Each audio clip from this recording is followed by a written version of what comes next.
Nosso tema da palestra hoje, né, vamos falar um pouquinho da estrutura e da função do DNA, tá? Vamos dar uma ênfase no DNA inicialmente. Então, olha só, o estudo da molécula de DNA, ela vai variar bastante, né, dependendo de qual área do conhecimento a gente está falando. Tá? Você pode estudar o DNA no âmbito da bioquímica, né, você pode estudar o DNA no âmbito da citologia, no âmbito da biologia molecular, né? Então, vai haver aí formas diferentes a gente estudar a mesma coisa, tá? Mas de onde veio, então, esse conceito, né? Ele veio originalmente do conceito de genética, né? Do estudo da genética. E aí vou falar um pouquinho desse histórico, né? Para a gente entender o contexto em que tudo isso se desenvolveu, para a gente entender como é hoje, né? E por que as coisas às vezes estão tão avançadas hoje no nosso planeta, tá? Então, aqui, a genética, né, aquela disciplina que vai estudar os genes, as características de transmissão desses genes, né, das heranças, tá?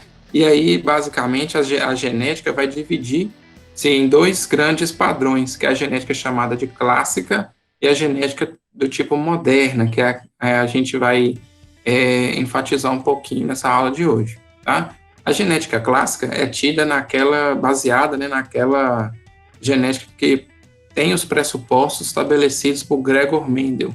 Né? Vocês já devem ter ouvido falar de um pesquisador famoso chamado Mendel, que também para muitos é chamado de pai da genética.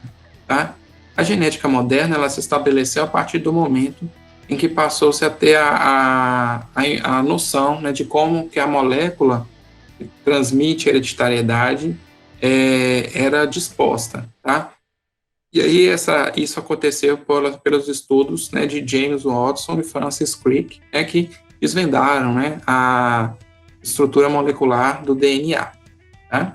Então eu vou primeiro falar para vocês então os conceitos que eles divergem um pouquinho, né, falam da mesma coisa, mas de forma diferente.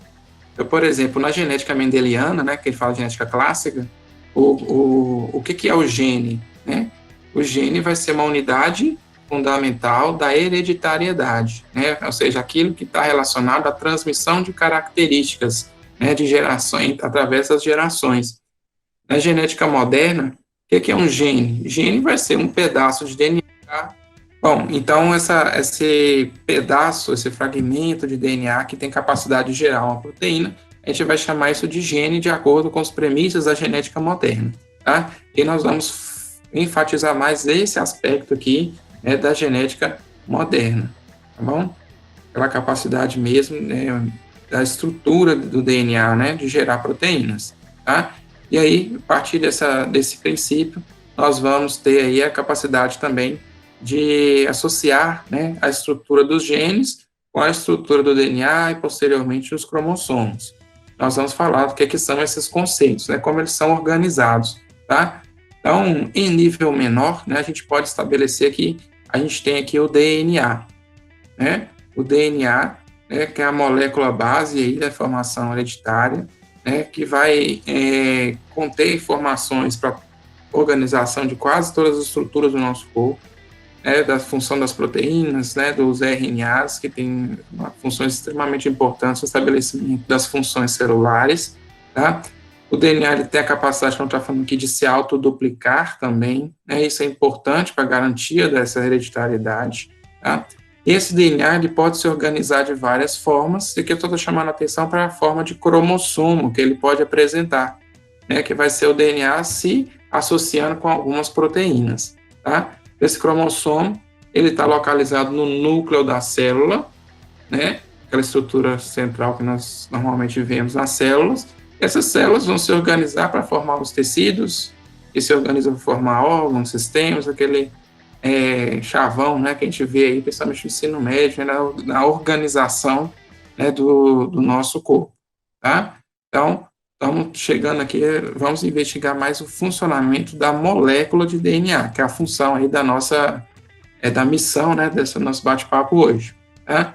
E vou falar inicialmente desse contexto histórico, né, para entender o que foi acontecendo aí, para a gente ter essas informações que eu vou falar para vocês posteriormente sobre o funcionamento da molécula de DNA, tá?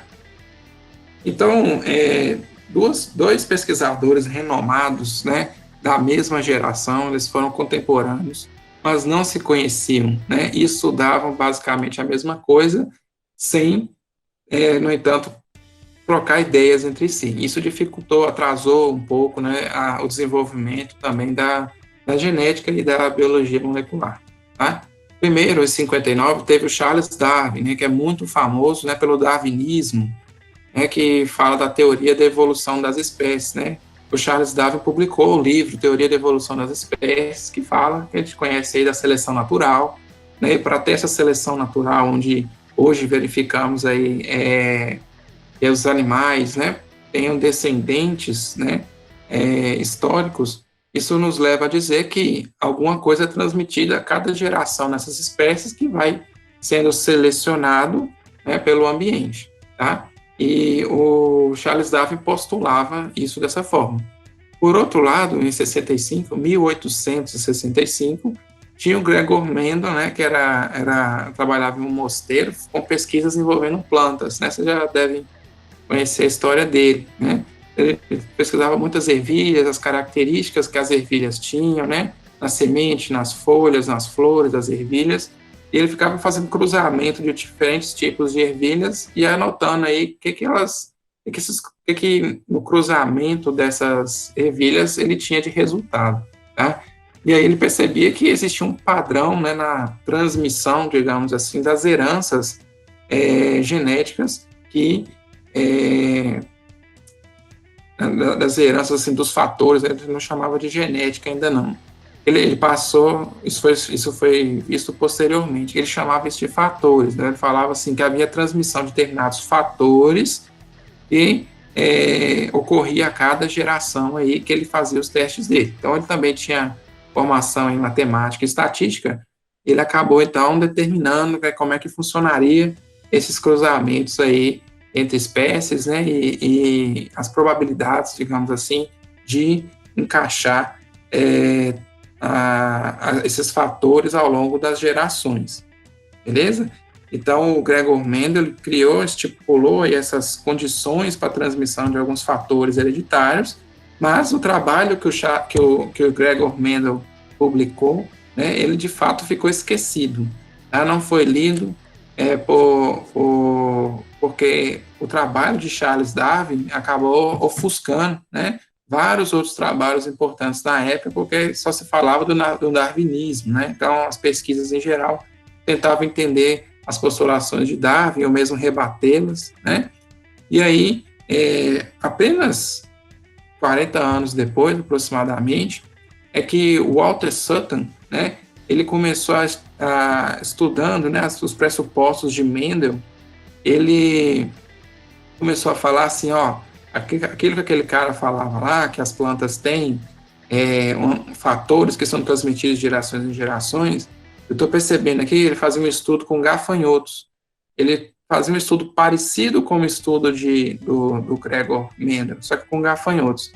E aí ele avaliava as características dos gafanhotos e mais que isso, né?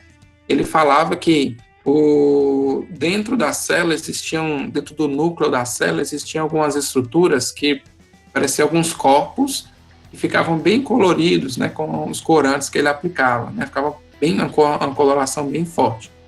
Ele, devido a essa capacidade desses corpos ficarem bem coloridos, ele chamou de cromossomos, tá? Então, cromossomos seriam corpos coloridos.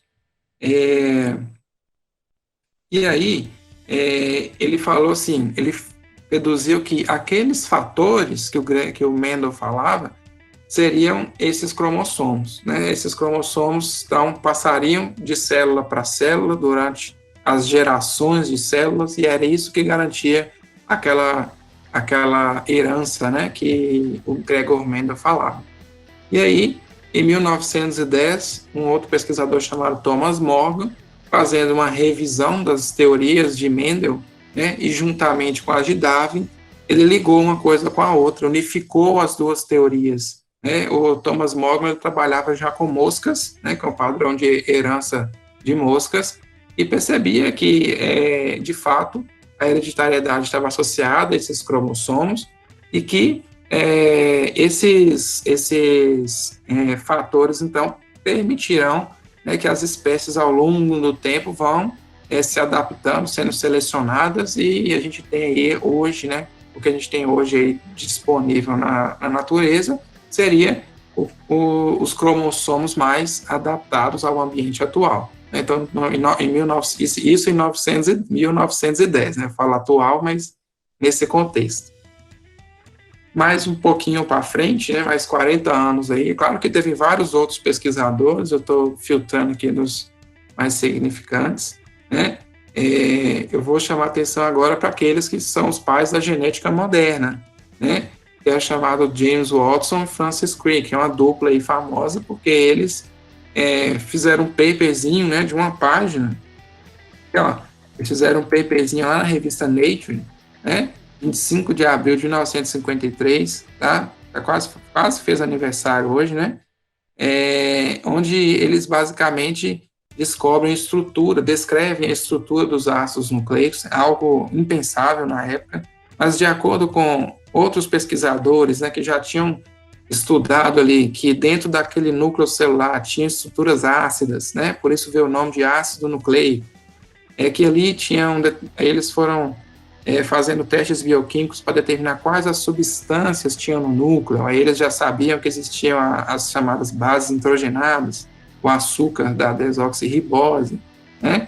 Então, eles foram determinando os componentes do núcleo celular e do DNA de forma, às vezes, fragmentada.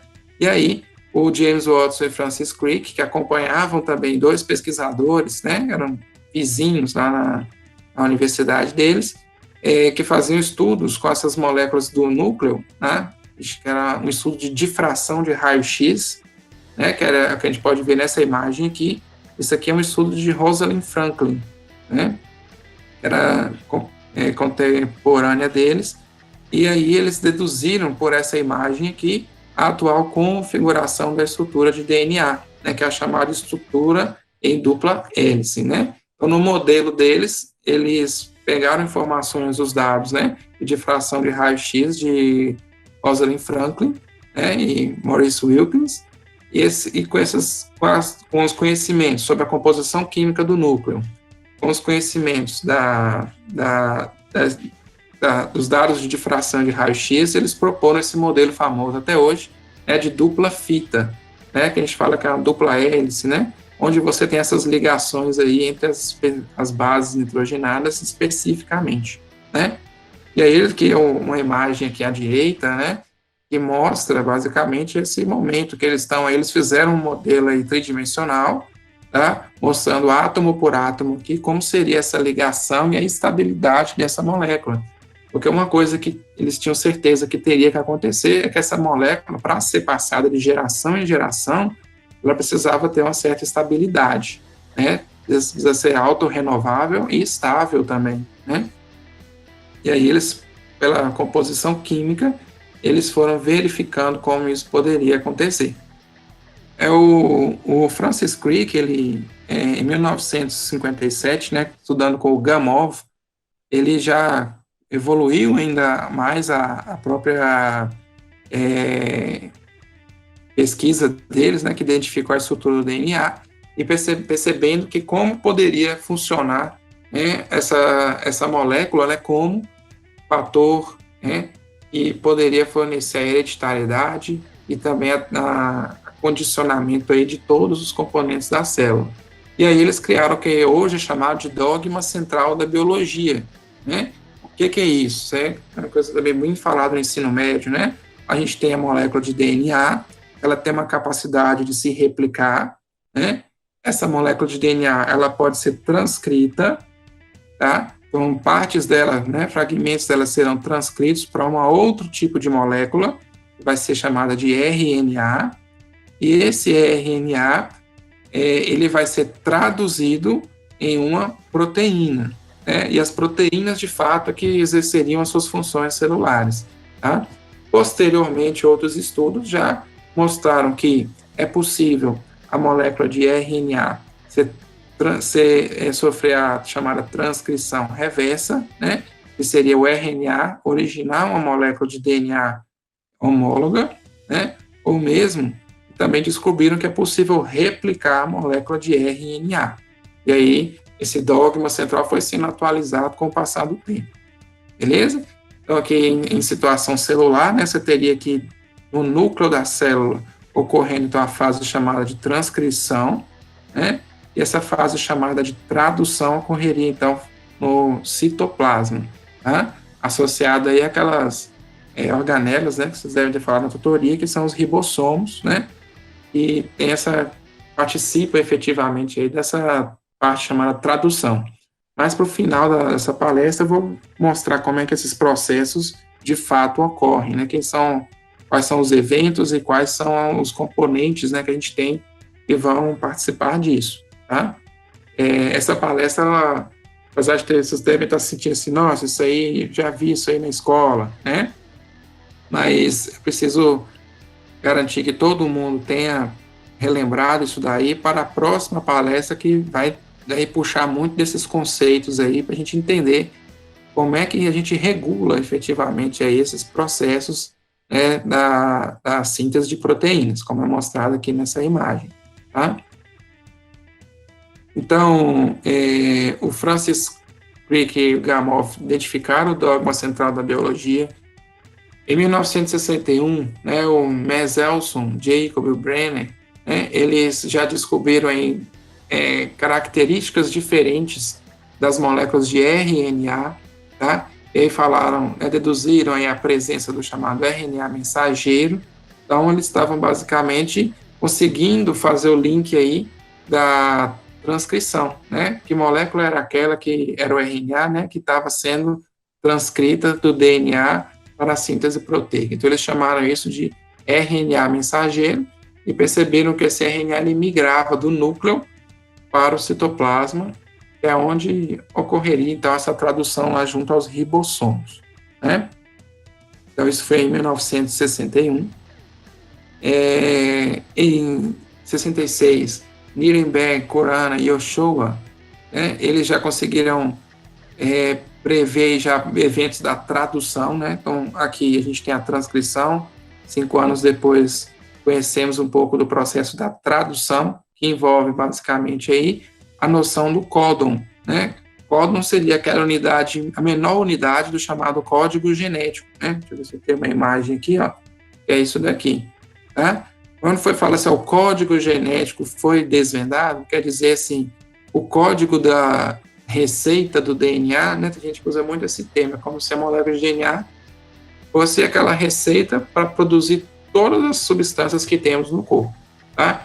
E aí, só que tudo isso está codificado.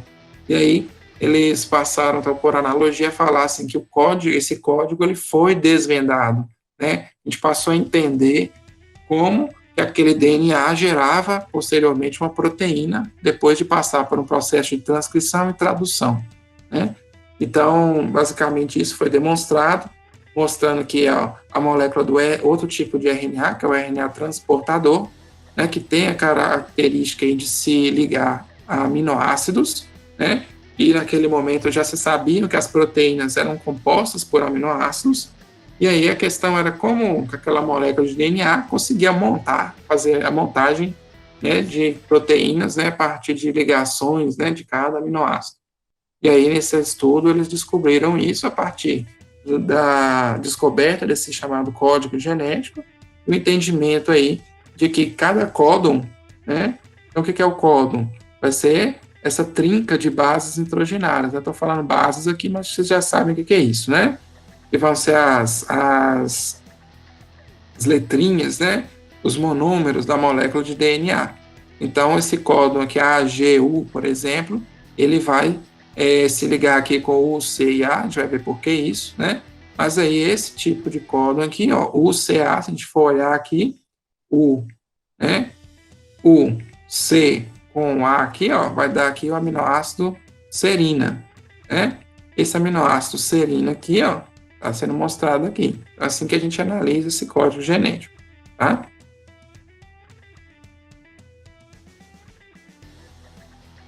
Mais ou menos 10 anos depois, um cara chamado Sanger, né?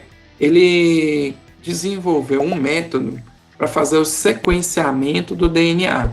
Então, o que é isso? É basicamente pegar cada espécie e sequenciar todos os nucleotídeos, né? Lembra que os nucleotídeos são as unidades básicas da molécula de DNA, né? Então, colocar todos esses nucleotídeos em ordem. Essa era a ideia do Sanger, né? Então, ele desenvolveu um método para fazer isso. Só que ele fez isso inicialmente com bactérias, né? E aí o genoma, né? Quer dizer, o conjunto de genes das bactérias é bem mais simples que o humano, né? Já que as bactérias vão ter apenas um cromossomo, tá? E aí, o método de Sanger, né, gerou a inspiração aí, né? Pouco tempo depois, a comunidade científica mundial de fazer um projeto para a gente poder saber todos os genes da espécie humana.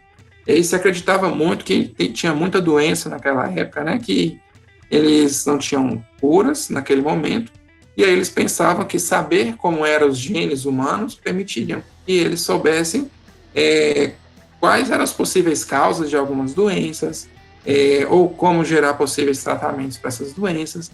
Então, se investiu muito no projeto, no chamado Projeto Genoma Humano, né? Esse projeto, ele foi levado aí por vários países, tá?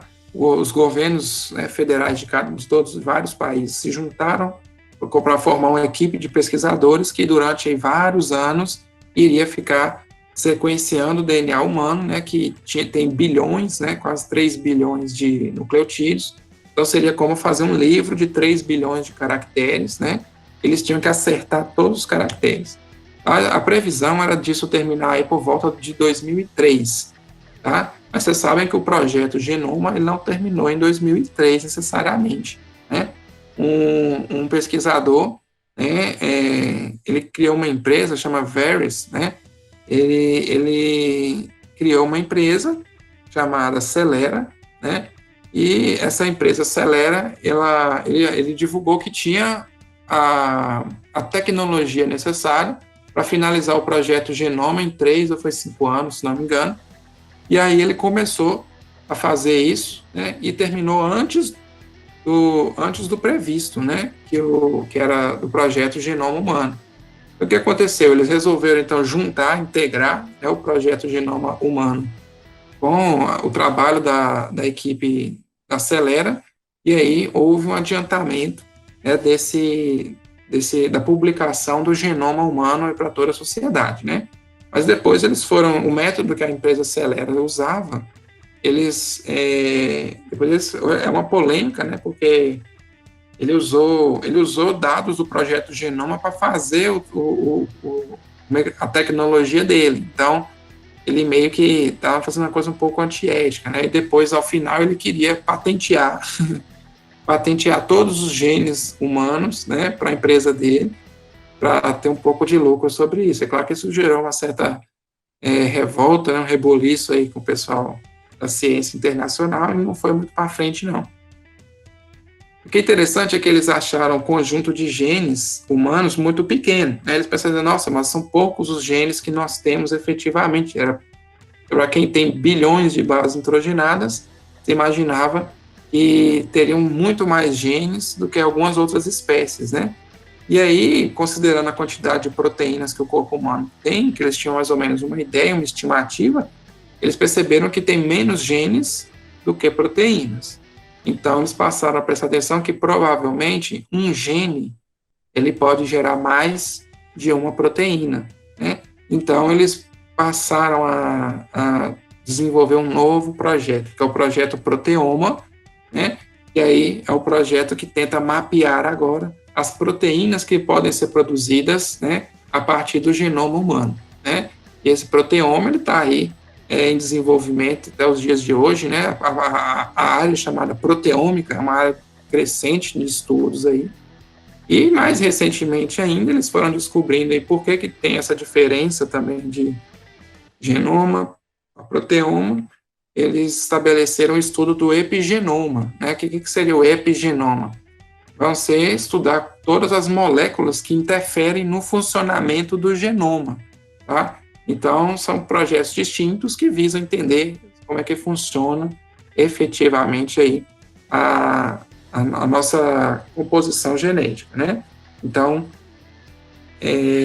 só quis passar esse contexto histórico, né? Em 77 a gente evoluiu até os anos 2000 aí, estudando os genes, mas percebemos que a gente estava apenas dando um pequeno passo ainda sobre esse aspecto. Então, precisamos ainda, estamos desenvolvendo projetos para conhecer melhor as proteínas, conhecer melhor as substâncias, digamos assim, epigenéticas, e entender esses processos, né? Bom, hoje em dia tem muita coisa nova, né? Eu peguei para mais recente aqui, e a gente já tem aí disponível, né, as técnicas de edição do DNA, né, em vivo, tá? Então, aqui, ó, essa notícia aqui é de 2 anos atrás, se não me engano, 2 anos atrás. Em 2012, né, no contexto histórico, foi mostrado à comunidade científica, né, uma técnica envolvendo aí uma enzima chamada CRISPR-Cas, né, que é um complexo, tá? Essa enzima CRISPR, ela permitiu, né, nos ensaios in vitro que foram mostrados nos estudos, ao pesquisador ele conseguiu inserir genes do jeito que ele conseguia manipular geneticamente, né, bactérias em vivo, né?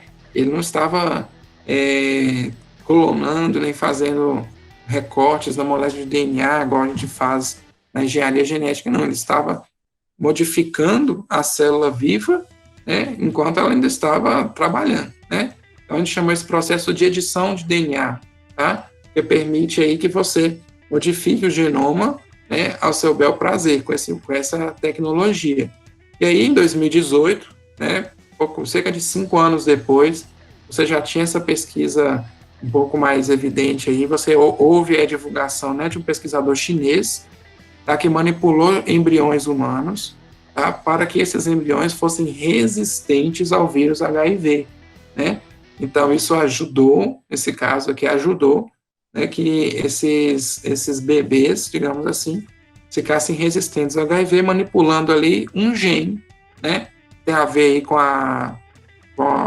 receptores do sistema imunológico, né, que são a porta de entrada, né, para o vírus HIV na célula.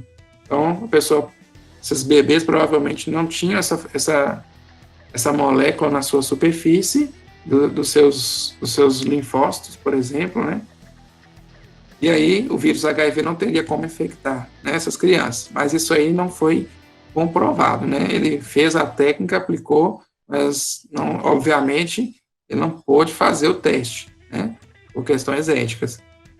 Apesar de já ter sido bastante cobrado aí na comunidade internacional, o cientista que fez isso, né, porque ele fez edições com embriões humanos e sem o consentimento do Comitê Internacional, né, de Ética.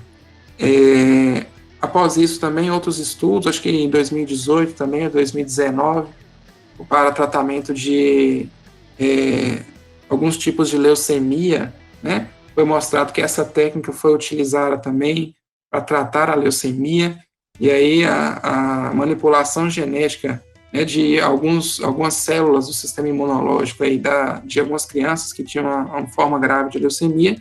Isso permitiu que foi identificado essa técnica aí como uma alternativa de tratamento que deu sucesso.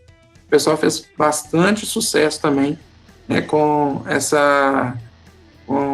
esse método, né, ficou mundialmente famoso.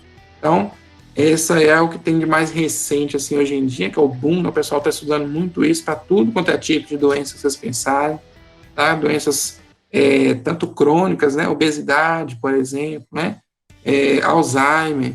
Então, há isso aqui é que está quente hoje, né, em relação ao uso da molécula de DNA, tá? E mais recentemente ainda, acho que em 2019, 2018, eles identificaram agora enzimas dessa mesmo padrão CRISPR-Cas e conseguem editar moléculas de RNA. Então, além da estrutura do genoma, eles conseguem editar os produtos do genoma, né, que são as moléculas de RNA. Então, isso abre um leque de possibilidades aí e não adianta, né, não é preciso afirmar que também tem contextos éticos bastante questionáveis, né, que podem ser envolvidos a isso, mas a gente não vai ter isso agora não, beleza? Bom, então a gente precisa entender o que é essa estrutura, né, do DNA. Então eu vou começar aqui a falar um pouquinho disso, né, já mencionei, né, que essa molécula, ela está presente no nosso núcleo, tá, no núcleo das nossas células, tá? Então o DNA, que tem uma representação esquemática dele, né, ele na verdade, né, ele é parte de uma estrutura maior chamada de cromossomo, né? Então a gente pode falar que um cromossomo é um DNA, né? Então, basicamente é uma forma do DNA. Aqui, se eu for mostrar na imagem de baixo, eu estou representando já a estrutura do gene, que é o conceito de gene. Gene, então, vai ser uma parte do DNA. E aí o gene também ele tem as suas partes, né? Tem uma região chamada de promotora, tá? E outras regiões que, de fato, vão ser mais relevantes, digamos assim, para o funcionamento, né, da transcrição, que vão ser os chamados exons e introns, né? A gente vai ver que correspondem a áreas que são codificadas e introns, áreas não codificadas dos genes. E o projeto Genoma lá, ele sequenciou todos os nucleotídeos que tem aqui nessa região, mas nem todos esses nucleotídeos aqui efetivamente seriam informações, né, para a composição final da proteína, né? Tendo em vista que tem áreas aqui, ó, que não são codificadas, né? Essas verdinhas aqui, tá? E essa aqui também, da região promotora. Ok? Bom, então, como eu falei, né, um cromossomo é a estrutura que o DNA se apresenta no momento da divisão celular, né? Então, os cromossomos eles vão se compactar durante o processo de divisão celular, e aqui tem várias imagens, né, que mostram exatamente isso. Nos momentos de divisão celular, né, que pode ser na mitose ou na meiose, né, que tem as fases, né, mas esse é um momento para nós vamos falar melhor do ciclo posteriormente, tá bom? Então, onde é que está o nosso DNA, né? Ele vai ser encontrado facilmente nesse momento aqui, tá, que é a divisão celular, na forma de cromossomos. E o que é isso? É o DNA que vai estar associado a várias proteínas. E aí ele vai estar tão enrolado, assim, tão concentrado, que ele vai ser perceptível, vai ser visível, né, na microscopia óptica, tá? Então, é uma molécula que é imensa, né? Alguns livros aí falam que tem cerca de 2 metros de comprimento, a molécula de DNA, e é possível de ser compactada dentro do núcleo da célula, né? E a forma mais compacta possível dela vai ser o cromossomo. Ok? Aqui, só para mostrar para vocês, né? Como é que seria esse empacotamento do DNA, né? Então, eu vou ter aqui o processo, né? A famosa dupla hélice, né? Que eu vou mostrar depois a composição dela, até chegar no cromossomo. Então, assim, basicamente, gente, o que é isso aqui? É como se eu tivesse aquela dupla fita, né? E essa dupla fita vai se enrolando, se enrolando, se enrolando, se enrolando, se enrolando, se enrolando, né? Até ficar no grau máximo de espiralização dela. E esse grau máximo é o que a gente chama de cromossomo, tá bom? Então a gente for olhar aqui, ó, se você for desenrolar o cromossomo, ó, ele vai ser, por exemplo, fio de telefone, aí eu vou desenrolando, vou desnovelando isso daqui até o último fiozinho, ó. O último fiozinho é aquilo que o Watson e Crick desvendaram, tá? Que é a molécula propriamente dita. Eles falam que essa molécula aqui, se você esticar ela todinha, ela vai dar mais ou menos 2 metros, tá? De cada célula, né?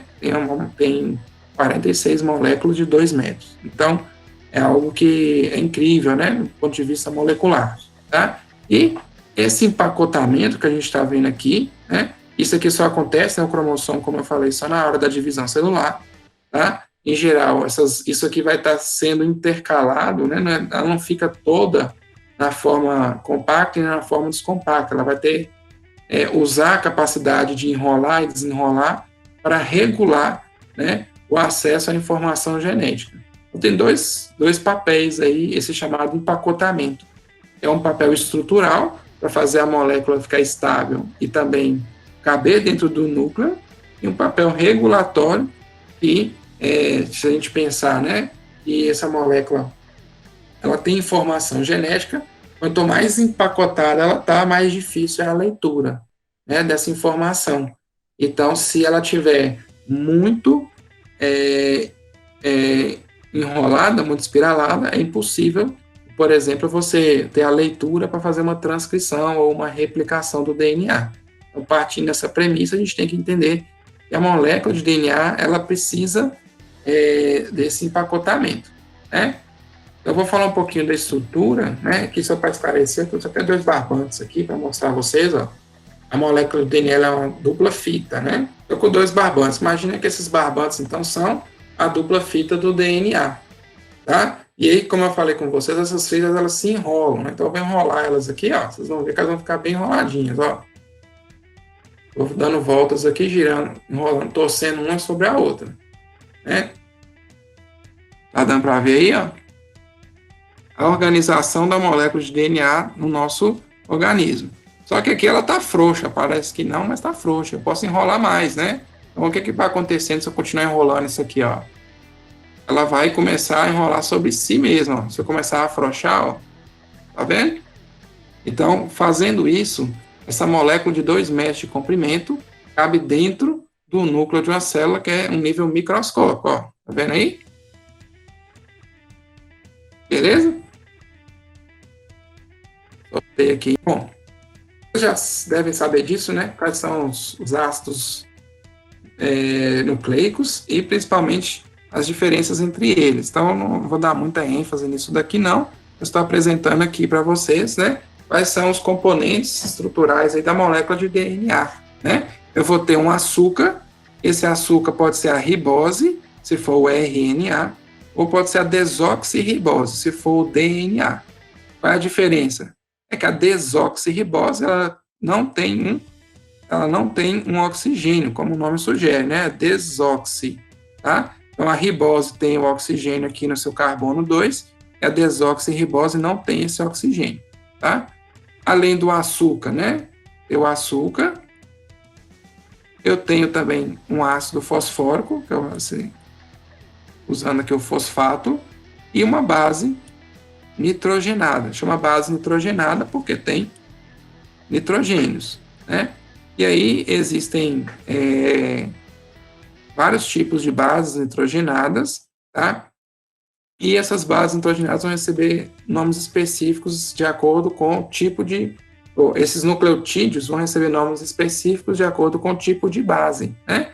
Então, as bases que o DNA tem vão ser a adenina, a citosina, a guanina e a timina, tá? Que é o famoso ACGT, né? E aí, essas bases vão interagir entre si, tá? A gente tem as bases, né, do RNA muito parecidas. A única diferença é que na molécula de RNA, o RNA não possui esse tipo de nucleotídeo aqui, que é o timina. Lá no RNA nós vamos ter a uracila, tá? Como vocês vão ver aí depois que eu vou mostrar. Em vez de timina, vou ter uracila. E aí, essas moléculas, né, elas vão interagir entre si de forma muito específica. Então, olha lá, ó, a guanina se liga com citosina, tá? E a timina se liga com a adenina, tá? Então, aqui, ó, a timina se liga com a adenina, tá mostrando aqui, timina se liga com a adenina e citosina se liga com guanina, tá? Então, tem as chamadas, essas bases, né, de acordo, podem ser classificadas de acordo aqui com o termo de bases púricas ou pirimidínicas, né? E aí, qual é a questão? As bases púricas, que é a adenina e guanina, né, vão ter 2 anéis, vão se ligar, né? E as bases pirimídicas, aqui a citosina, né, e a timina, vão se ligar com as bases púricas. Então, percebam que eu tenho um componente de cada se ligando com o outro, né? Esses aqui têm apenas um anel, né? São estruturas mais simples. Aqui eu tenho 2 anéis, tá? Isso é importante a gente prestar atenção, porque eu vou ter sempre uma estrutura, pensando estruturalmente, né? Uma estrutura de 2 anéis se ligando com uma de um anel, né? Aqui 2 anéis com uma de um anel, tá? Para que na hora de eu fazer as ligações na molécula de DNA, a torção que a gente está tendo aí tridimensional, né, não fique fisicamente impossível. Então, como essas torções elas vão acontecer, né, porque é uma hélice, só que como todas vão ter quase o mesmo tamanho, porque eu vou ter uma de 2 anéis com uma de um anel em cada ligação, isso permite uma estabilidade muito grande à molécula, tá? Aqui dá para ver, né? Então, guanina, citosina, timina, adenina, isso vai se repetir em toda a molécula, né? Tem gente que faz aquela referência aos cantores, né? G e C é de Gal Costa, não sei se vocês conhecem, né? Tá vendo? Vocês nunca escutaram a Gal Costa, e a T de Agnaldo Timóteo, né? Um liga com o outro aí, tá? O povo do cursinho brilha com essas analogias aí, tá? A gente tem que a estrutura da molécula é baseada, então, no esqueleto que a gente tem aqui, ó, essa parte como se fosse o corrimão de uma escada, né? É chamado de esqueleto de fosfato, tá? Está sendo mostrado aqui, ó. Esse esqueleto, né, de fosfato com ácido fosfórico, né?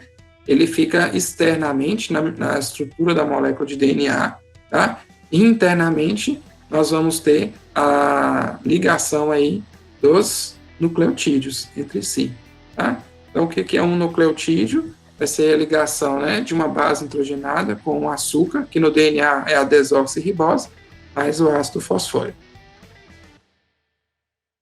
Beleza? Algumas coisas são importantes estabelecer conceitos aqui, tá?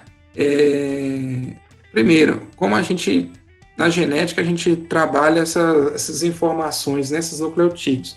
Vocês vão ver, se vocês tiverem a curiosidade, se vocês acessarem a base de dados do genoma humano, você pode procurar qualquer gene que você quiser lá, a gene da insulina, você põe lá. Aí o que vai aparecer para vocês? Vai aparecer um tanto de letrinha assim, ó. São 4 letras, A, C, G e T, que vão estar lá descritas representando os genes da insulina, né? Então, se você quiser pesquisar nessa área, você vai lidar muito com sequência de letras, tá? E aí, essa sequência de letras é o que determina os chamados genes, tá? E hoje a gente sabe que não necessariamente a sequência de letras determina apenas uma proteína, né? Ou seja, um gene muitas vezes não vai determinar apenas uma proteína, como a gente vai ver mais para frente, tá? Bom, os genes então, vão ser esse conjunto de bases, como está mostrando aqui nesse terceiro tópico, tá? Os genes são um conjunto de bases, né, que vão se unir para determinar uma provável característica, né, como associou-se ao Mendel. Os cromossomos então, vão representar o conjunto de vários desses genes, né? E esses genes vão determinar as chamadas características hereditárias, né, que a gente vai observar aí nos conceitos de Mendel, por exemplo. Nós vamos ver uma tutoria sobre isso, tá? Aqui é um esqueminha de como que isso é estruturado, né? Você tem aqui os cromossomos, tá? Então, os cromossomos, e aí essas bandas escuras dos cromossomos, tá? Aqui, ó. Essas bandinhas escuras aqui dos cromossomos seriam as regiões de genes, né? Então, se eu pegasse isso aqui e fosse ampliar, eu veria essa molécula de DNA, e aí nessa bandinha aqui eu vou ter vários genes também, né? Então, esse gene, vamos supor, seria os nucleotídeos daqui até aqui. Daqui até aqui já são outros genes, né? Então, hoje eles mapeiam os genes, né, os cromossomos, perdão. Cada área do cromossomo, eles dão números e nomes, né? Eles falam assim, braço curto ou braço longo do cromossomo tal, né? É possível, se você falar onde está um determinado gene, pelo mapa cromossômico dele. É por isso que quando vocês vão ver lá nas doenças genéticas, né, vai ser mais para o final do módulo, vocês vão ver lá que tem, às vezes, algumas doenças que você troca um pedaço do cromossomo com outro, por exemplo, né? Outro cromossomo não homólogo, né? Aí, você pode ter algumas doenças que ocorrem por causa disso, tá? Então, quando você tem um braço do cromossomo, um pedaço dele, né? Indo parar em outro local, outro cromossomo, isso pode acontecer, vai ter um processo de mutação, né, que às vezes é até incompatível com a vida. Beleza? Bom, essas características que eu vou passar aqui agora, acredito que vocês também devem ter feito até prova no vestibular sobre isso, né? Sobre as características da molécula de DNA e da sua replicação. Então, primeira característica, a molécula é antiparalela, né? Eu falei que são duas fitas, tá? Então, uma fita, ela vai ter esse sentido e a outra nesse sentido, tá?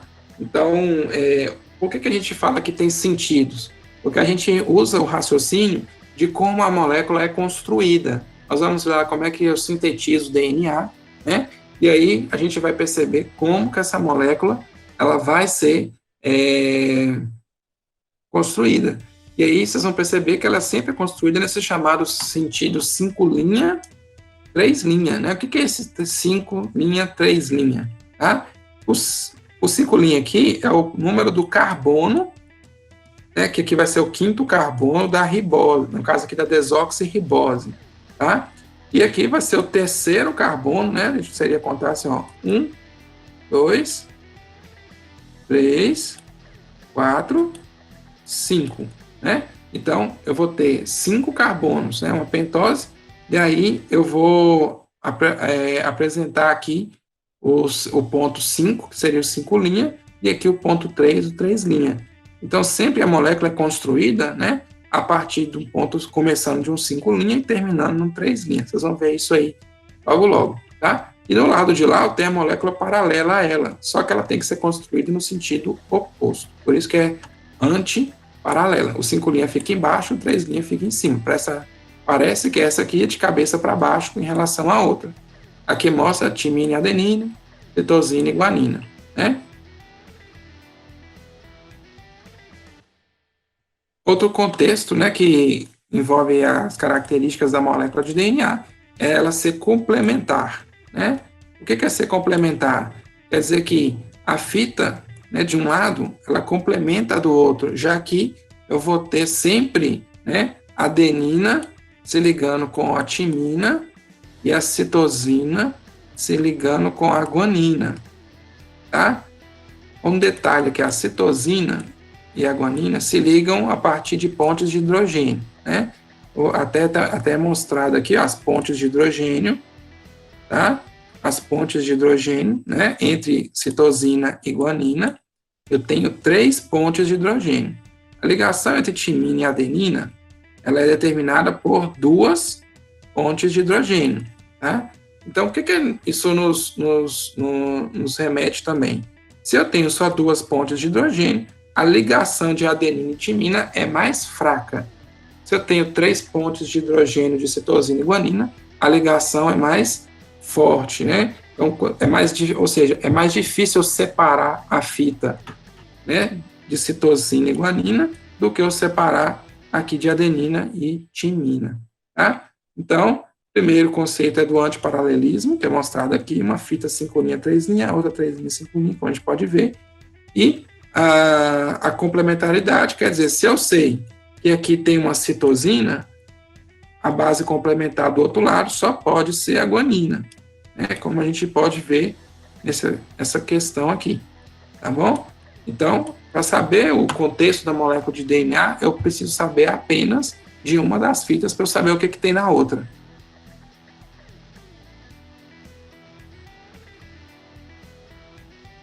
Então, olha aqui nessa imagem, né? Eu tenho aqui a apresentação do contexto da complementaridade e também mostra aqui uma outra informação que é sobre a síntese, né, de novas fitas de DNA.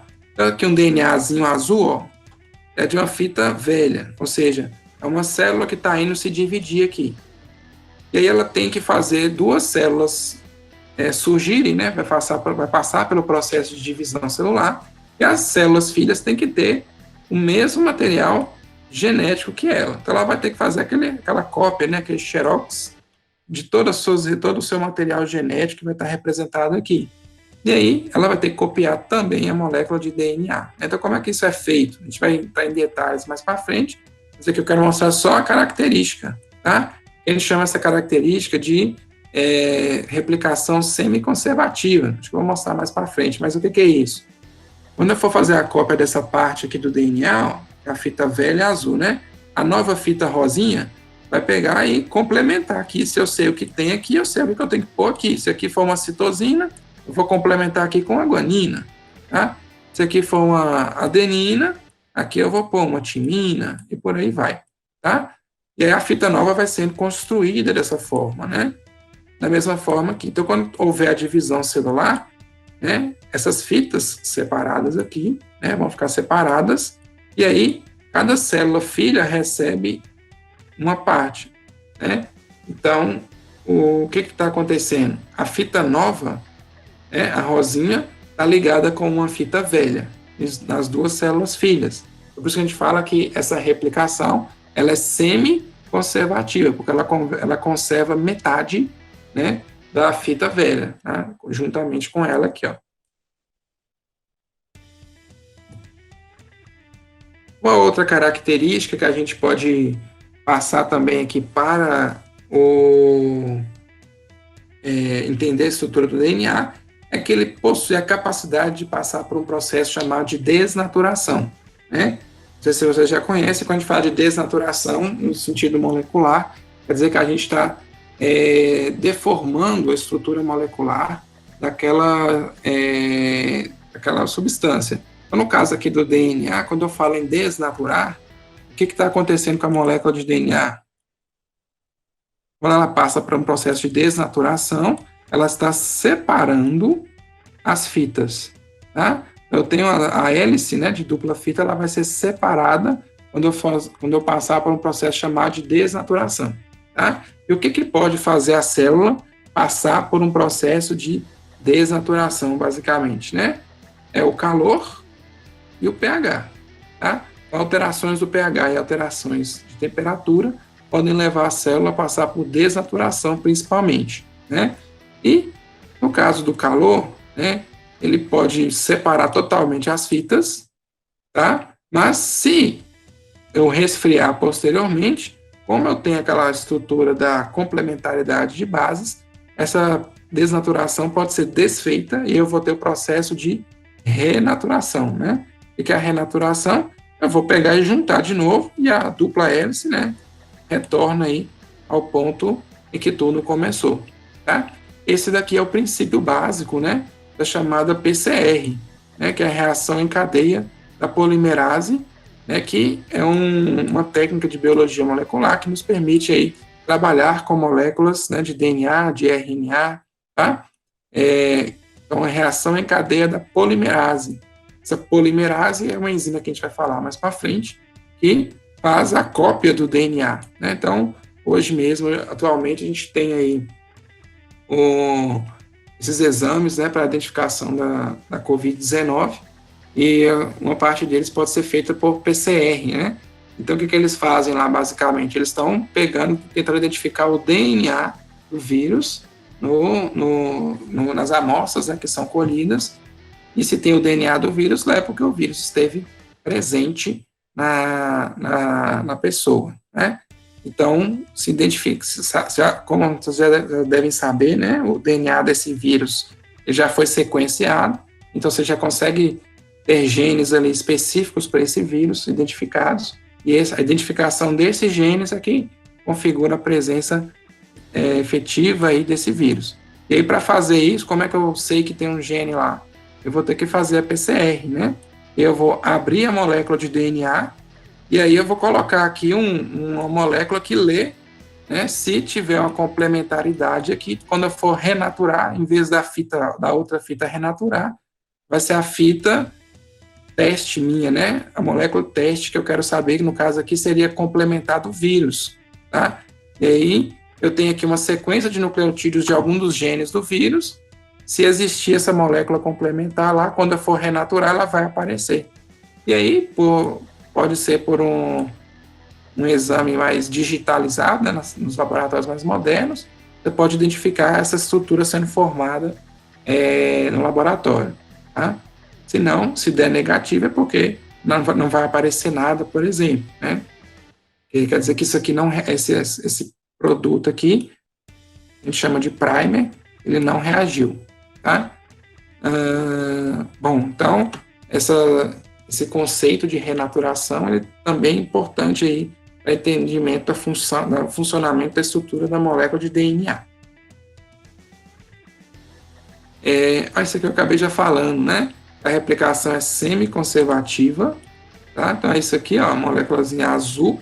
Quando eu for ter as fitas filhas, né? Como eu já falei, vai ter, cada um vai ficar com um pedaço, digamos assim, da fita mãe, tá? Porque a gente chama de semi-conservativa. Vou passar para vocês como é que é o processo de replicação, e aí vocês vão perceber que isso de fato vai acontecer, tá? Bom, você já deve ter falado sobre isso lá no problema, né, que fala sobre o ciclo celular.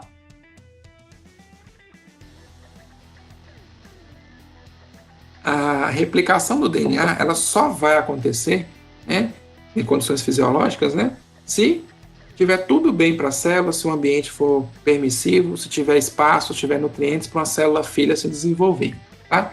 E isso vai, quando essa célula entrar nessa decisão de vou fazer a divisão celular, ela primeiro vai ter que passar pela fase, da fase G1 para a fase S, né? Esse S é de síntese. Então, isso que eu estou falando aqui com vocês ocorre na chamada fase S do ciclo celular, tá?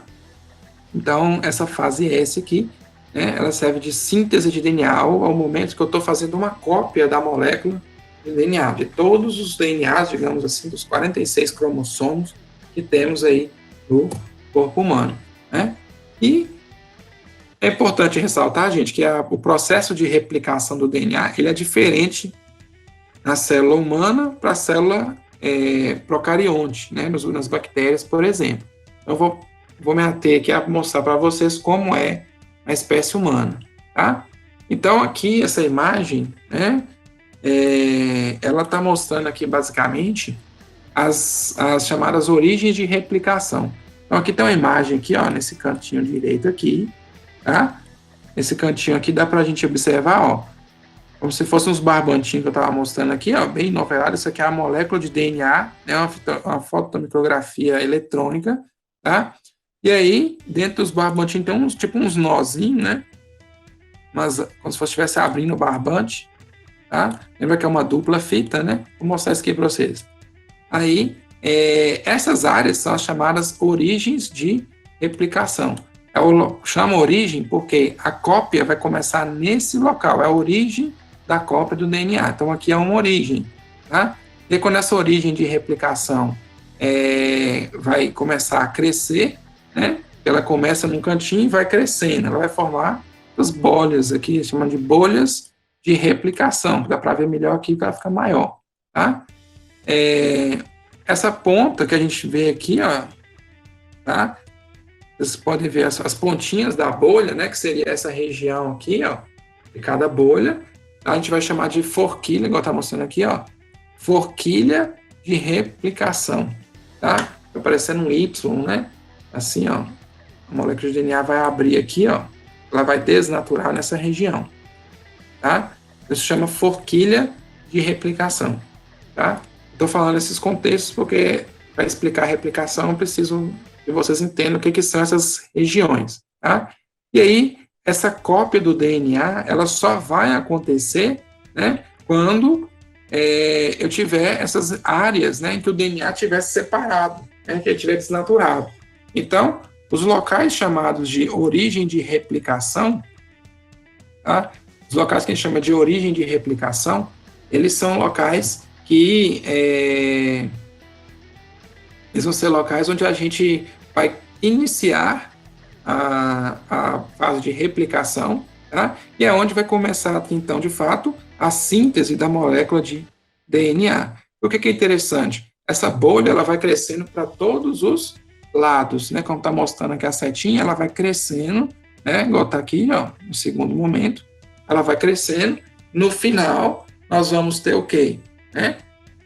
Essa parte todinha aqui de cima, né? Toda, tá? Daqui de todos os lados, na verdade, né?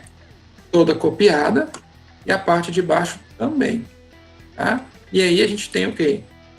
As fitas novas, tá? Junto com as fitas originais, as fitas velhas, tá? Aqui de azulzinho, né? Então, eu tenho uma nova molécula de DNA aqui, outra molécula de DNA aqui, que começou dessa forma aqui.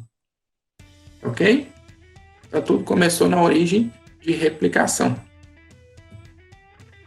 E aí, então, para entender como que isso ocorre, esse processo de fazer a origem de replicação, né? Por que ocorre dessa forma? Então, eu preciso apresentar para vocês quem são os principais componentes da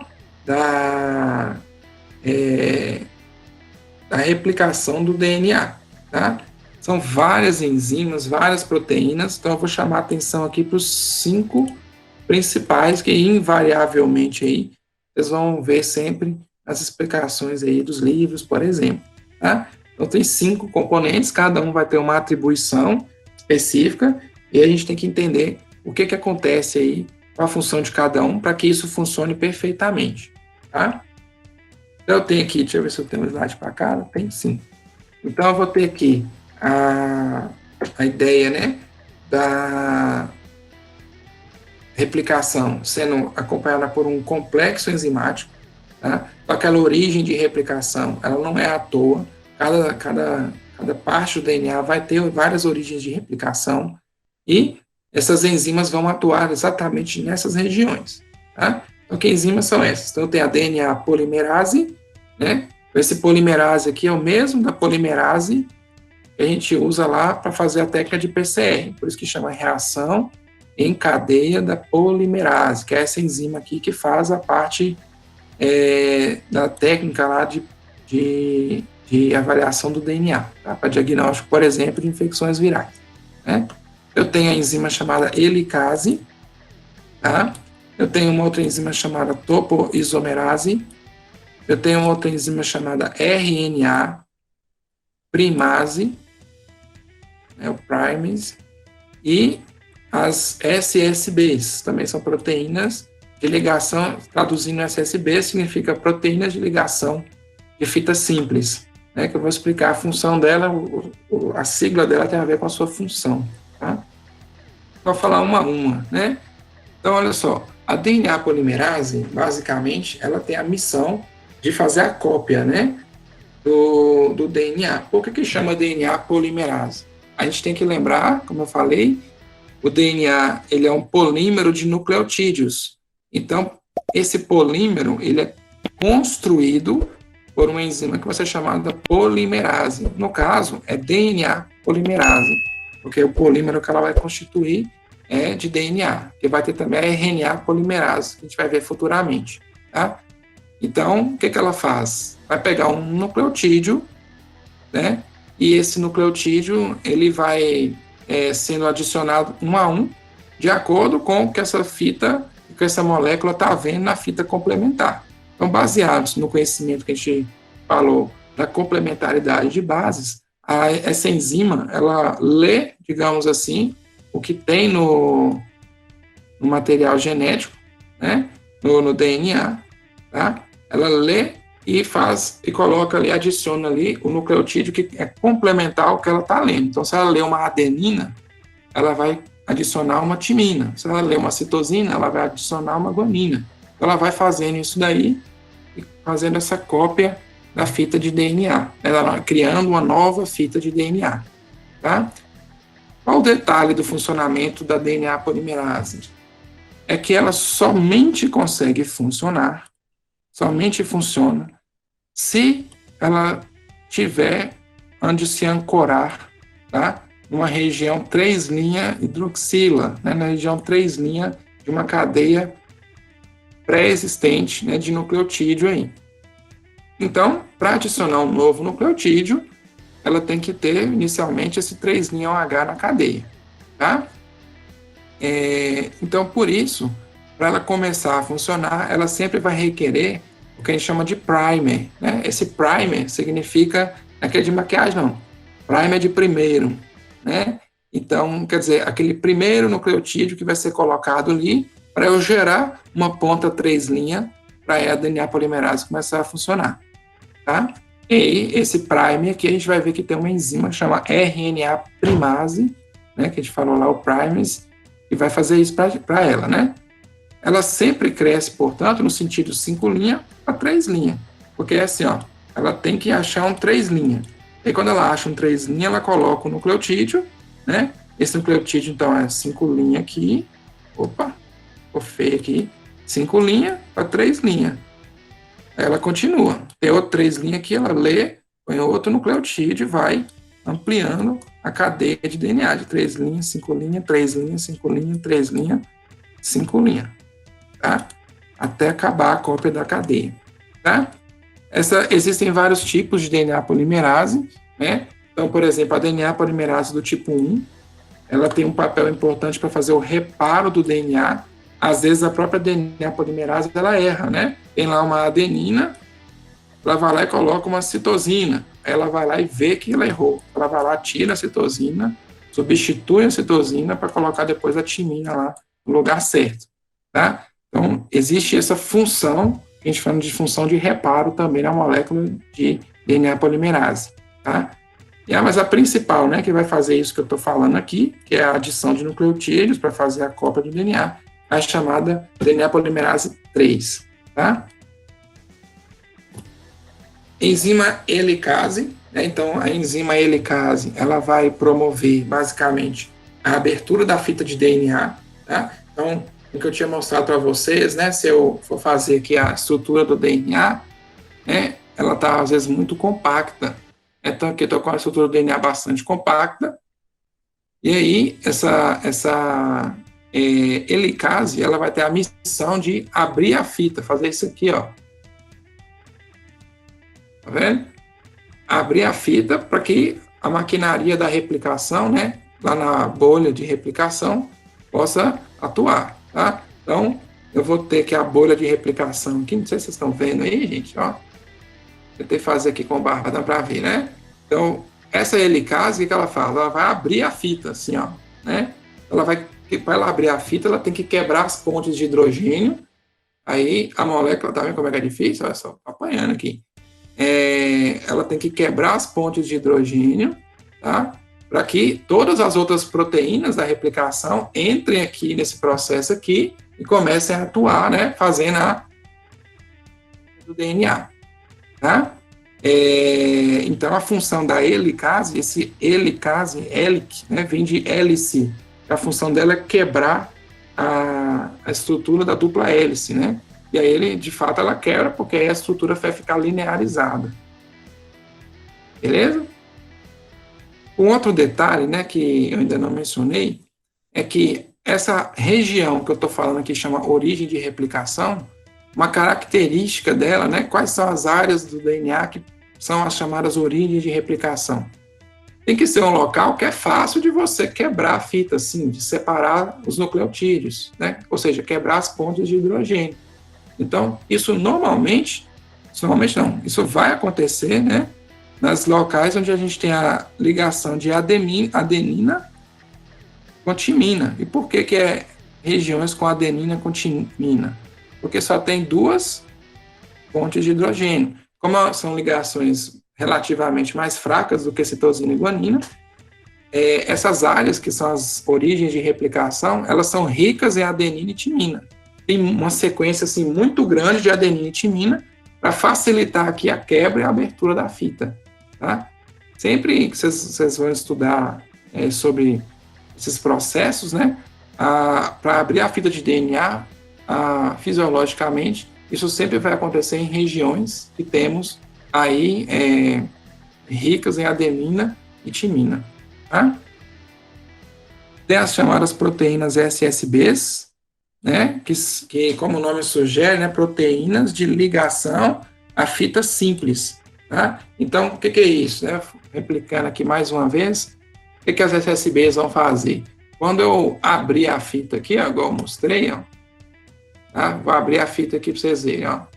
Quando eu abrir a fita, a dupla fita, se eu não colocar aqui, ó, proteínas, né, para segurar a fita simples, aqui tá vendo a fita aqui, ó, fita simples e fita simples. Eu separei as 2 fitas de DNA.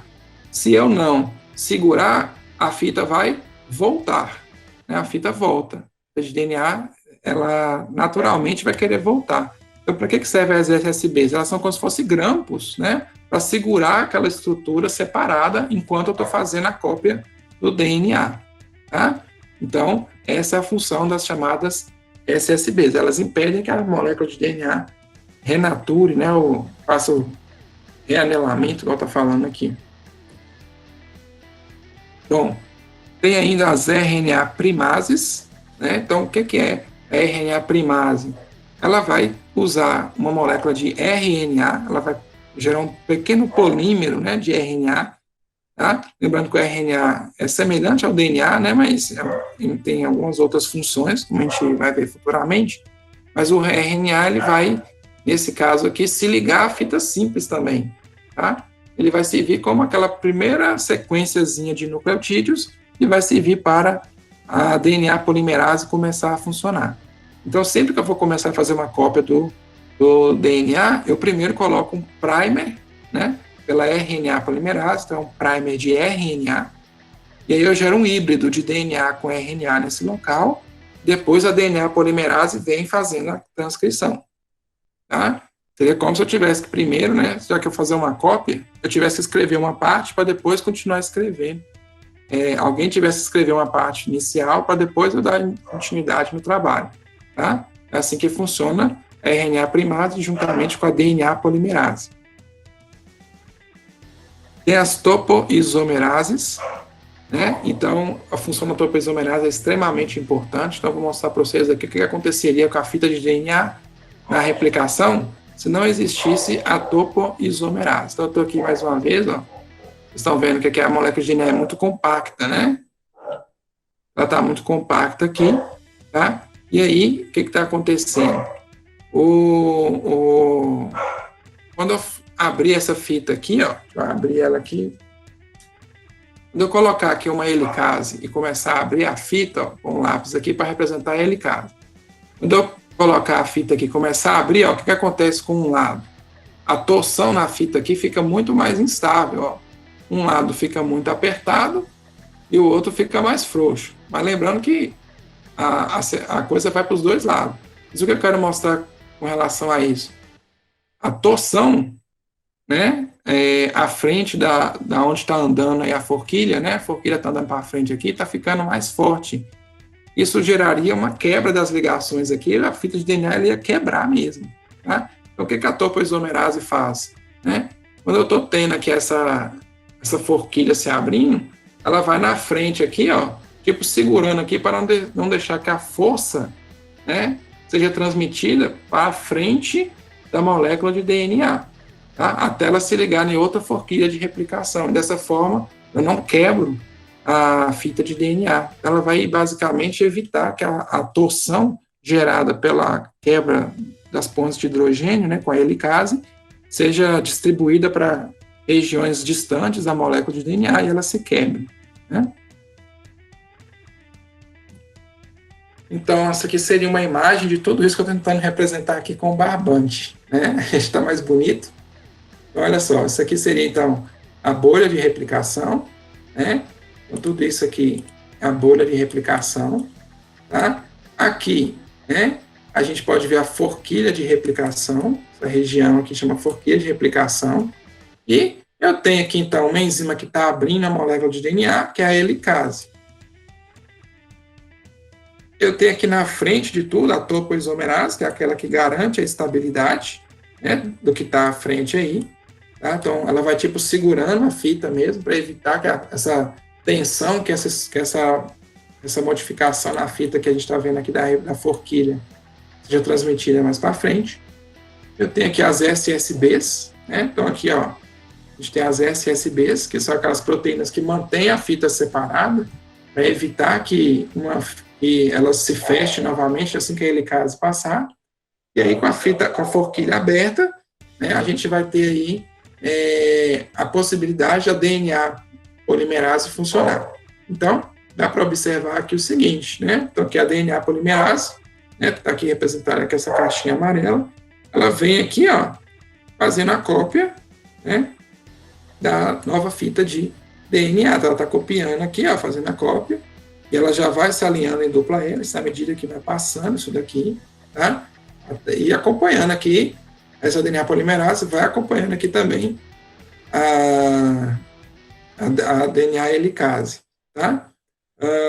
Tem um outro detalhe também, que eu não mencionei, Aqui está mostrando aqui em cima RNA primase, tá? Então, a RNA primase está colocando aqui uma molécula de RNA para começar o processo de replicação do DNA a partir da DNA polimerase, tá? E eu vou ter um detalhe que nesse processo de replicação, as fitas, né, as duas fitas, elas são copiadas de formas diferentes, tá? Então, eu vou ter uma fita que a gente fala de fita contínua, que no caso seria essa daqui, tá? Fita contínua. Por que contínua? Porque ela vai copiando, vai fazendo a molécula inteirinha aqui. Essa fita de cá, ela é chamada de fita descontínua, tá? Porque ela vai ser cheia de buracos. Como assim? Olha só, ela vai copiando, chega aqui, terminou, tá? Aqui ela vai copiando, né? A gente está vendo aqui ela copiando, tá? De forma que você tem a formação aqui. Na verdade, eu falei até o contrário, ela copia nesse sentido aqui. Eu acabei imitando o outro.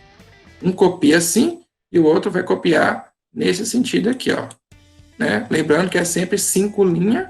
Né? Aqui está o 5 linhas dessa fita, tá? E aqui está o 3 linhas, né? Aqui, ó, fita nova, 5 linhas. Aqui está a região 3 linhas, né? Lembrando que a DNA polimerase só faz nesse sentido, 5 linhas, 3 linhas. Né? Já devem ter ouvido falar que é o sentido da vida, né? Aqui, a DNA, a RNA primase coloca então a molécula de RNA, gerando aqui uma ponta 3 linha, e aí ela começa aqui a síntese, né, do DNA da fita chamada de descontínua, tá? Então aqui ele faz um fragmento, ó, pá, termina aqui. Por que ela tem essa dificuldade de produzir uma fita contínua aqui? Por que a DNA polimerase não consegue fazer direto, né? Porque ela está escrevendo como se fosse de trás para frente. Tá? Aqui é contínua porque ela já está fazendo 5 linhas, 3 linhas. Só que aqui ela está pegando a fita no sentido contrário.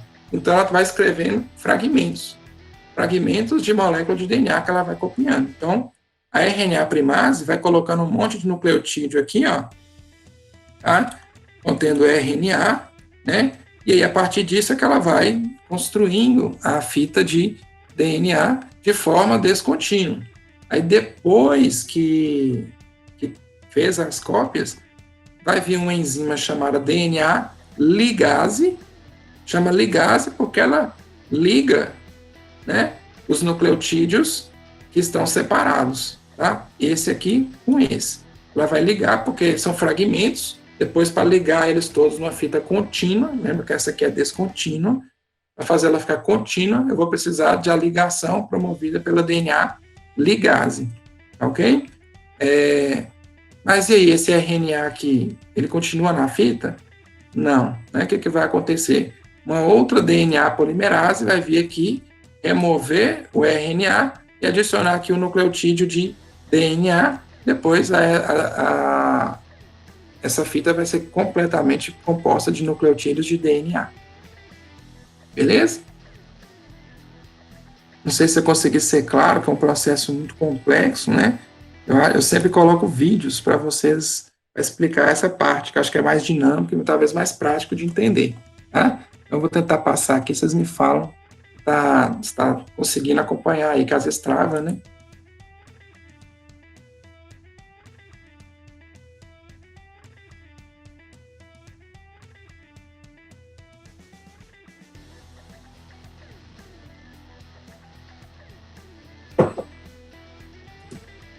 Opa! Era para pausar. Ver se. Eu tenho que usar o mouse. Aqui está mostrando o núcleo. Aqui é a molécula de DNA, uma parte dela, né? Tanto de DNA lá no fundo. Aí ele mostra que entrando a DNA. Ela vai chegar abrindo a fita. Né? E aqui ele mostra já as proteínas SSBs que vão se ligando aqui para manter a. Você não está mostrando a topoisomerase nesse vídeo, mas ela está presente, tá? Então dá para para ver aqui, ó, a fita 5 linhas, 3 linhas, né, sendo construída, e aí essas SSBs vão sendo removidas, já que já estou formando dupla.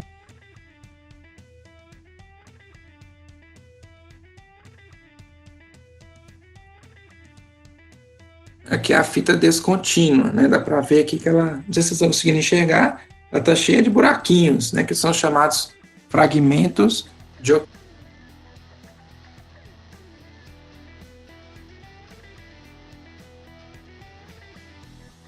Essa fita ela é construída no sentido aqui na direita para a esquerda. Isso vai ser importante aqui, ó. A enzima RNA primase está deixando aqui primers de RNA com uma ponta 3' usa isso para poder começar a fazer essa cópia reversa aí, né? Ela constrói um pedacinho de DNA, né? E vai fazendo essa cópia da fita descontínua. E aí sempre ela vai se parar em fragmentos de Okazaki. Vem aqui a polimerase 1 vai vir aqui para tirar, né? Aquela do reparo. Tira o RNA para colocarmos. Aqui a gente tem, então, a ligação dos buraquinhos, né, que ficou aí sem ligação ainda na fita. Que é a DNA ligase que faz isso. Então, é isso aí. Então, essa aqui é o que acontece na bolha de replicação. Tá? Várias bolhas ao mesmo tempo. E isso ajuda a acelerar o processo de cópia dos milhões de moléculas de DNA que nós temos. Tá? Milhões, não, né? Dezenas. Beleza? Bom, até então eu estou falando só do processo de replicação do DNA, né? Que a gente tem aí durante o ciclo celular. Dá para ver que todas essas proteínas elas têm que estar sendo produzidas, né? Quando a célula vai dividir. Então, quando a gente fala daquele mecanismo de regulação do ciclo celular, quando a gente vai passar de G1 para S, eu vou ter a ativação de proteínas que vão agir estimulando a transcrição e a tradução, ou seja, a síntese proteica, tá? Dessas enzimas aí que a gente acabou de falar, nas SSBs, da helicase, da topoisomerase, da DNA polimerase, da RNA primase, todas elas vão ser estimuladas na fase S do ciclo celular. Agora, na fase G1, principalmente, que a célula está fazendo a síntese de proteínas, né, vão ser outros processos. E aí eu vou chamar a atenção aqui para como ocorre a transcrição e a tradução, né, que vão ser as etapas que a gente tem de, basicamente, aí, de síntese de proteínas. Tá? O que acontece basicamente na transcrição? Eu vou ter a formação do RNA mensageiro, ou mRNA, a partir da molécula de DNA. Na tradução, eu vou utilizar o RNA mensageiro para codificar ou descodificar, né, isso em aminoácidos que vão formar as cadeias polipeptídicas das proteínas. Né? Isso chama tradução. Estou convertendo a informação de nucleotídeo para aminoácidos, estou traduzindo a língua. Né? Então, por isso que eu tenho essa fase sendo chamada de tradução. Beleza? A transcrição e a tradução, então, vão ser as etapas, né, da síntese de proteínas. E como esse processo também é muito complexo, acho que dessa vez eu já vou passando direto nos vídeos, explicando nos vídeos, tá? Então, eu tenho aqui 3 videozinhos, né, que vão falar da transcrição e da tradução, tá? Eu vou começar com esse primeiro aqui, não sei se vocês conseguem vê-lo, não é possível abrir. Então, deixa eu abrir de uma forma externa aqui.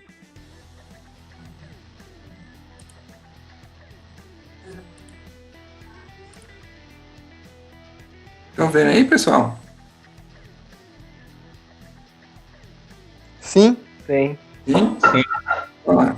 O vídeo ele sempre vai começar apresentando, então, como eu fiz da outra vez, apresentando os componentes e depois ele vê eles atuando. Mas ele tem uma legenda aí, né? Acho que dispensa.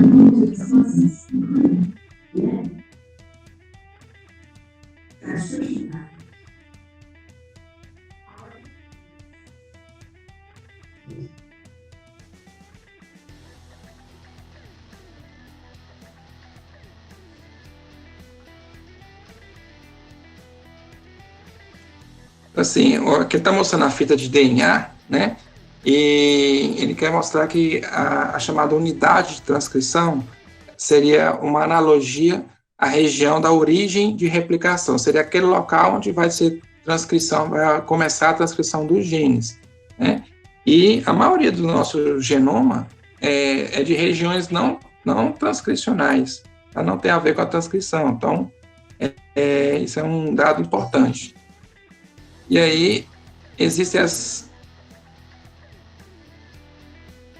o local onde a gente vai começar a transcrição é chamado de caixa TATA, né?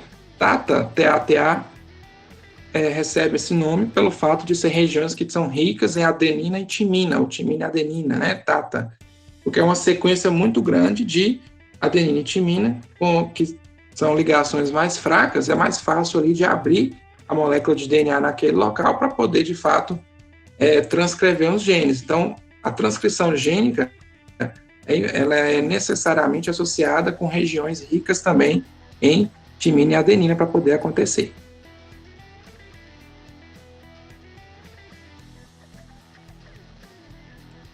Além dessa região TATA, pode haver ainda uma região que é uma região de regulação, que a gente chama de região reforçadora ou aumentadora, né? Que pode estar uma distância, assim, às vezes até de centenas de pares de bases distante, tá? Então, às vezes, você quer que a sua célula precisa sintetizar mais de uma determinada proteína devido a uma situação específica.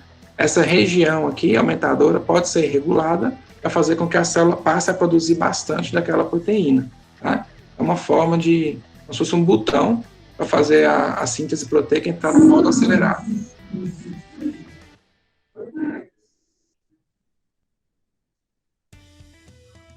Aqui eles estão mostrando os componentes chamados de fatores de transcrição. São vários, viu, gente? Existem milhares de fatores de transcrição nas nossas células, né? A função deles, como o nome sugere, é iniciar o processo de transcrição do DNA, né? Para gerar o RNA mensageiro. Então, eles vão preparar tudo para a síntese do RNA mensageiro.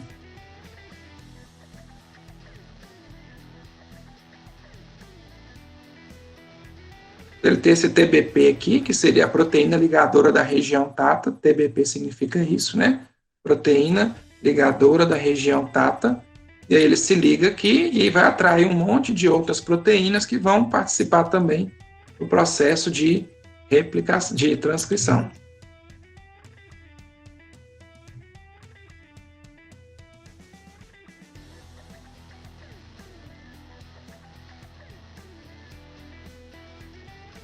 Vão chegando mais fatores de transcrição, né, que vão estabilizar a molécula,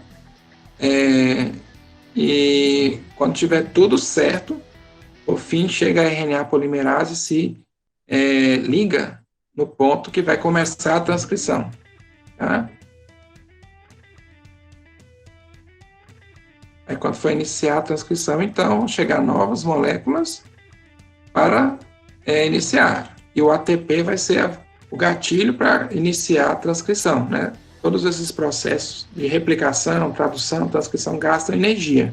É importante mencionar também, né? E então, teve o acoplamento de todos esses complexos proteicos, eles vão agora fazer a cópia da fita de DNA. Tá?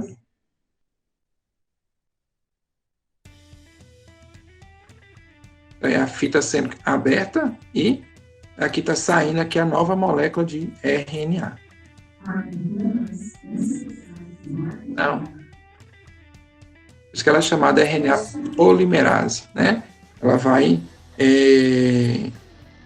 polimerizar, criar uma nova molécula de RNA. Aqui não falou, mas a gente tem aqui algumas etapas, né?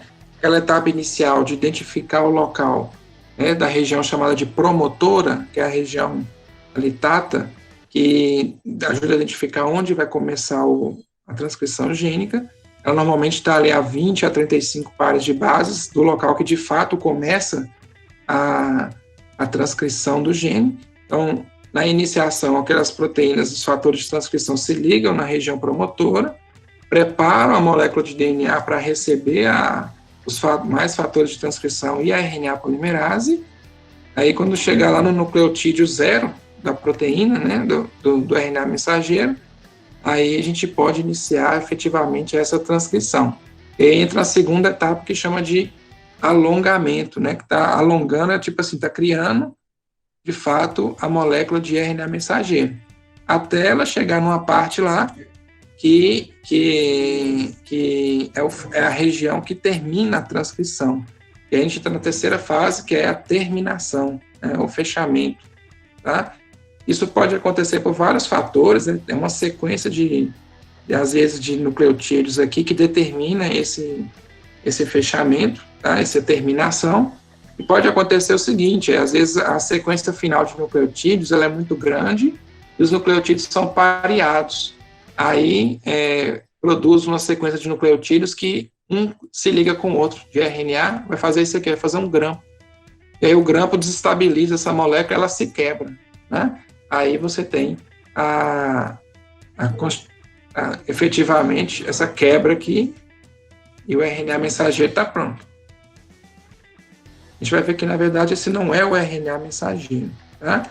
Ele é chamado de pré-RNA mensageiro, porque o RNA mensageiro mesmo, aquele que vai gerar condições de tradução de proteínas, ele só vai ser chamado RNA mensageiro quando passar por uma etapa, né, ainda chamada de processamento, tá?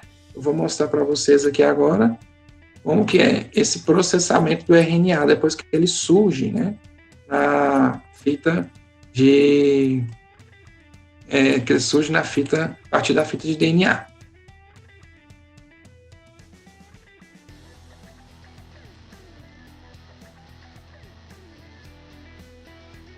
Vocês estão vendo esse novo vídeo? Sim. Sim. Sim?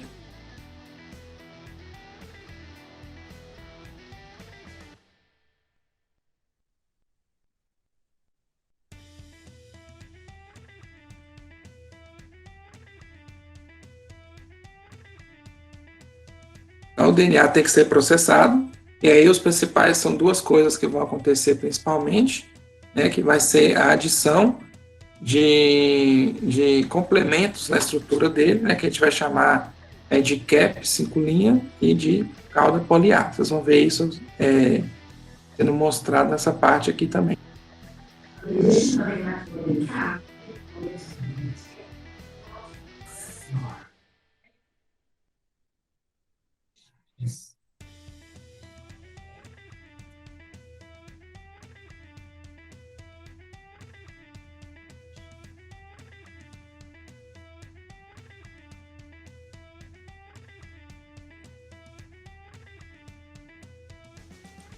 Então, lembra naquele momento, né, o RNA polimerase estava produzindo o RNA mensageiro. Enquanto isso está acontecendo, eles já vão colocar um capacete aqui, né, chama cap, né, esse cap 5', né, na região 5', esse cap de capacete vai proteger essa ponta da molécula de RNA. Isso é importante por várias razões, gente. Essas estruturas que a gente está fazendo aqui, por que tem que haver esse processamento?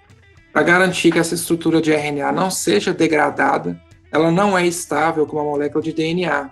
Então, ela pode facilmente se quebrar, ela pode facilmente ser degradada, né, já que nossas células, né, vocês vão ver isso mais acho que no segundo período, no módulo de imunologia, para se defender de vírus, nossas células têm algumas enzimas que destroem material genético exógeno, né, que tem no citoplasma, porque o citoplasma não tem que ter determinados tipos de ácidos nucleicos.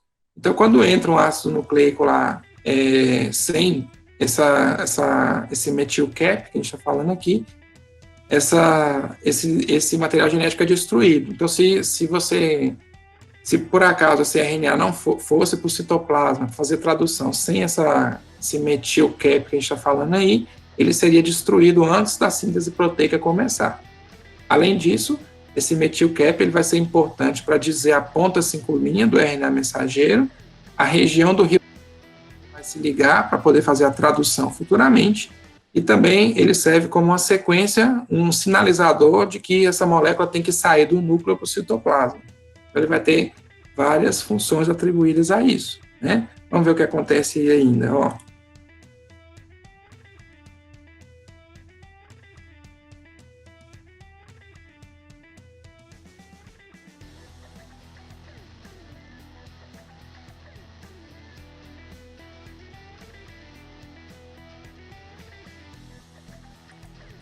Então, aqui, ó, observe que nessa parte final aqui do DNA, né, do RNA, tem um monte de sequência de adenina, né, e que vai se ligar com uracila. Isso vai formar aquele grampo que ajuda a molécula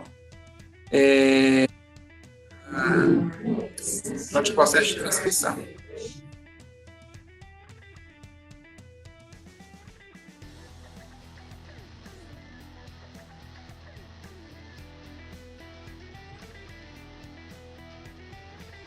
Então, aqui eu tenho uma enzima, né, polimerase, tá? Essa enzima chama poly-A, porque ela vai pôr adeninas, né, nessa região. Então, eu quebro o final da molécula de DNA, como eu falei, faz aquele grampo, quebra, e adiciona ali um tanto de adenina em sequência, que chama cauda poly-A. Isso serve também de sinalizador, né, e protege a ponta 3 linhas. O cap protege a ponta 5 linhas, a cauda poly-A vai proteger a ponta 3 linhas. É tipo, pensa que essas enzimas que destroem, que quebram DNA, que são chamadas de nucleases, tá? Essas enzimas, elas podem atacar tanto o DNA como o RNA, mas no caso, especialmente o RNA, elas vão quebrar as pontas 3 linhas. Então, como a poly-A é uma cauda muito grande, a degradação dela não interfere geneticamente falando, já que não tem nada nessa sequência de adeninas aí que vai codificar efetivamente as proteínas. Então, ele serve como sinalizador e também como molécula, como parte de proteção da molécula de RNA.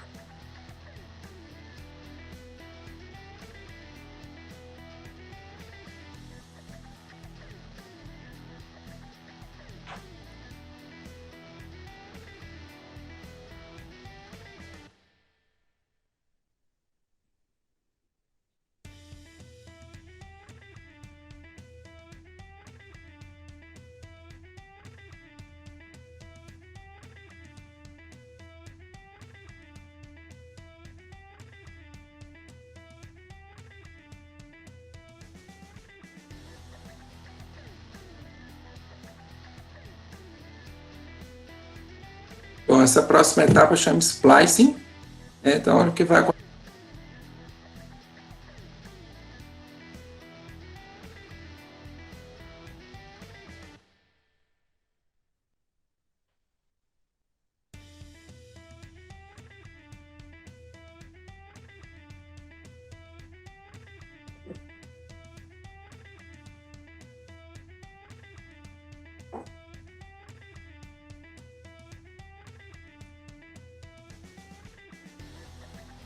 Então, olha aqui, ó. Daquele RNA processado com o metilcap e a cauda poly-A, ele está mostrando aqui que existem regiões que são codificantes e regiões não codificantes, né? A gente chama de introns e exons, né? Então, a região codificante, né, que vai, de fato, ter nucleotídeos, né, códons, nós vamos chamar de exons, e as regiões que não têm códons, a gente vai chamar de introns. E aí ele está mostrando isso aqui nesse exemplo, onde ele vai remover os introns, tem que remover esses introns, já que eles não codificam nada.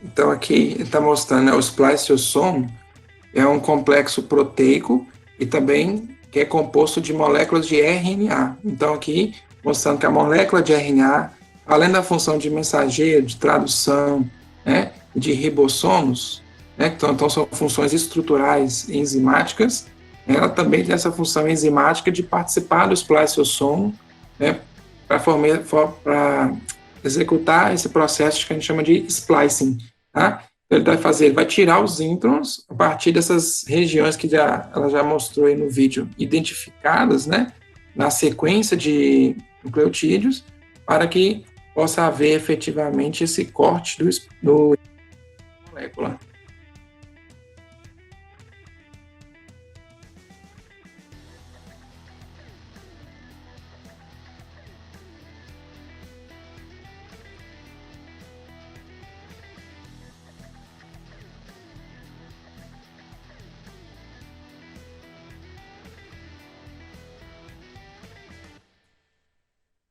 Olha que interessante, né? Eles vão ligar os exons.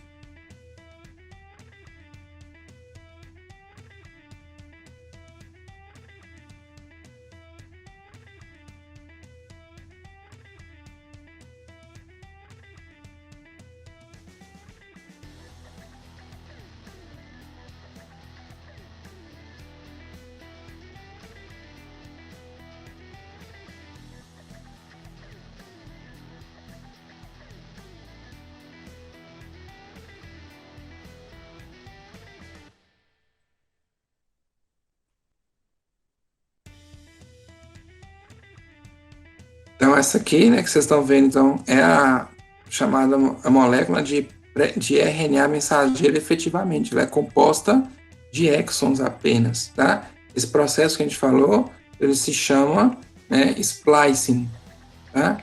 Estou mencionando ele aqui também, porque todos esses processos que eu estou mostrando, desde a transcrição até a tradução, nós vamos ver na próxima palestra, né? Por isso que é importante mostrar como que essas etapas conseguem, porque a regulação genética pode passar, inclusive, por regular o funcionamento de cada uma dessas etapas, tá? Inclusive a etapa de splicing, né, que é uma missão nossa aí, para a síntese proteica. Vamos, então, mais um vídeo, que é o vídeo de tradução. É que eu vou abrir.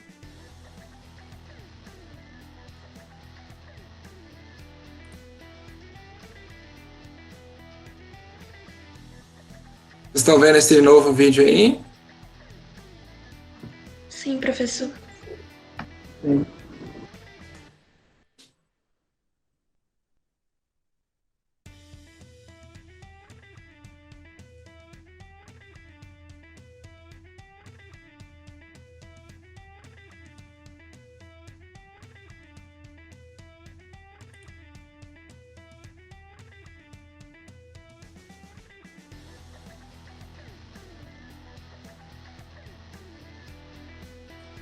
Então, a gente mostra os componentes, né? Um vídeo curtinho. Então, eu preciso do RNA mensageiro pronto, né? Vou precisar, né, com cauda com metilcap, com cauda poliar, dos próprios ribossomos, dos fatores, né, fator de liberação, que é para finalizar o processo de tradução. Então, eu vou precisar do RNA transportador também. Vamos ver como que eles trabalham. Assim.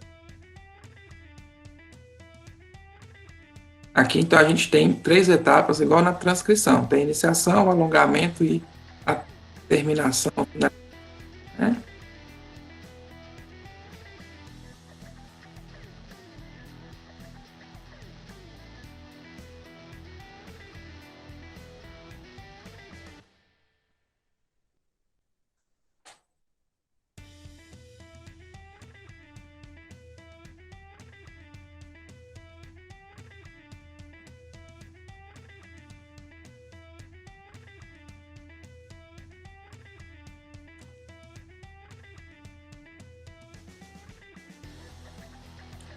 Então, aqui, o cap, ele ajuda o ribossomo a se ligar à estrutura do RNA mensageiro, por isso que eu preciso desse metilcap também, além de proteção, né? E esse ribossomo, então, essa subunidade vai se deslizar sobre a molécula de RNA mensageiro, até identificar aí nela a sequência do primeiro aminoácido da proteína, que vai ser o aminoácido metionina, né? Depois, se a gente for olhar a estrutura do código genético, né, o códon AUG, né?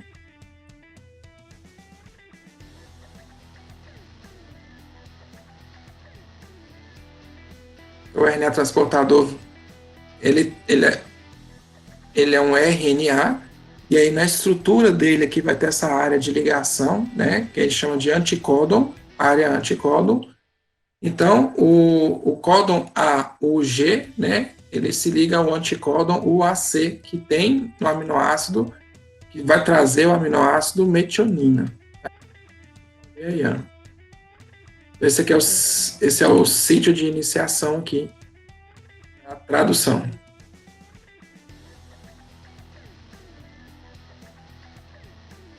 Metionina.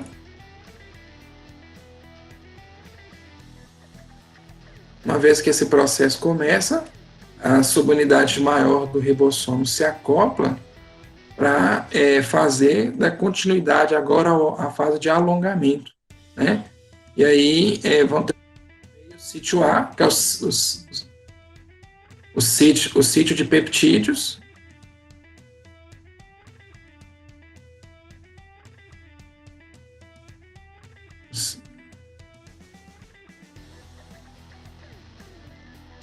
Então, ao lado desse sítio peptídico, eu vou ter o sítio de aminoácidos, né? Então, vai chegando aminoácidos para formar a cadeia peptídica, né?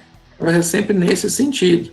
Essa estrutura do ribossomo, ela vai passando, digamos assim, pela fita de RNA mensageiro e, usando o RNA transportador, ela vai promovendo as chamadas ligações peptídicas, né? Que caracterizam aí a formação dos peptídeos, né? Que vão formar as proteínas.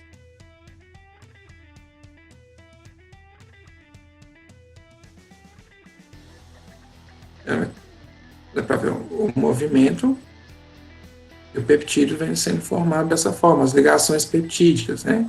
Proteínas surgindo aí a partir disso daí.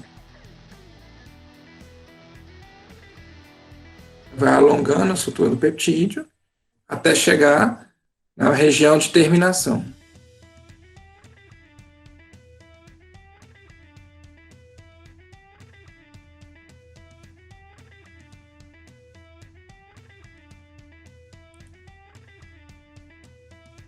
Então, a gente tem aqui esse códon AG.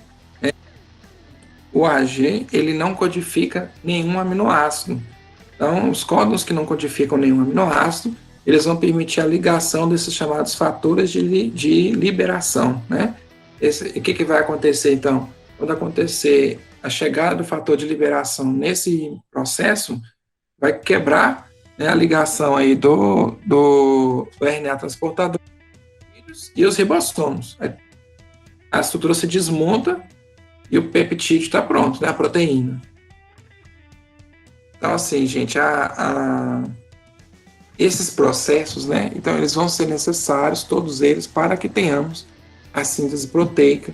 E aí eu vou abordar um pouco mais sobre essas situações, né, com mais detalhes agora, mas no sentido de falar assim, por que todo mundo tem o mesmo constituição genética, mas as pessoas são diferentes, né? Por que todas as células têm os mesmos genes, mas são diferentes, né? O que a diferenciação celular, como a diferenciação celular de fato é exercida? A síntese de proteínas, né? Ela não é tudo que a gente precisa saber.